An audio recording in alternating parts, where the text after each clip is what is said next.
Sevgili dostlar, cehennem azabından önce, cehennemin narından ve niranından önce elbette ki kabir alemi vardır.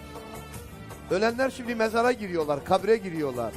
Ölenlerin ruhu mezarla berzah dediğimiz bir ara alem arasında bir yerde durmaktadır.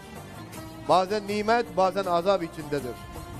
Hz. Peygamber aleyhissalatü vesselam bunu anlatırken şöyle ifade ediyor.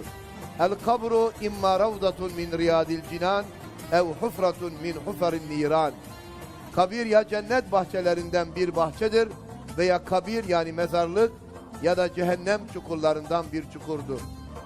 Bu hadisi söylerken şu duayı da yapmamız gerekir. Allah'ım bizi cehennemden, cehennemin narından ve nirandan uzak eyle ya Rabbi.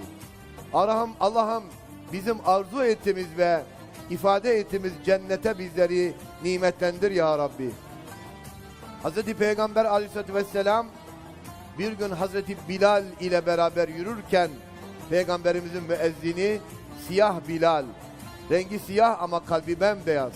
Aslında Bilal'in Mekke ve Medine'de ezan okuyabilecek yığınla insan olmasına rağmen Hazreti Peygamber'in Bilal'i ezana görevlendirmesi tabuları yıkmak adına müthiş bir olaydı.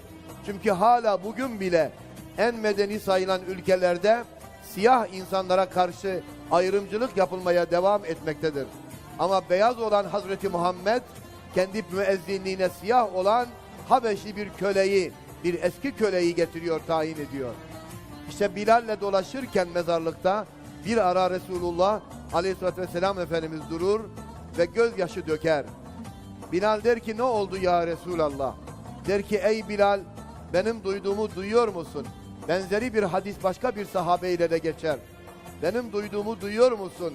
Ya Resulallah bir şey duymadım deyince şu anda şu mezardaki azap görmeye devam ediyor.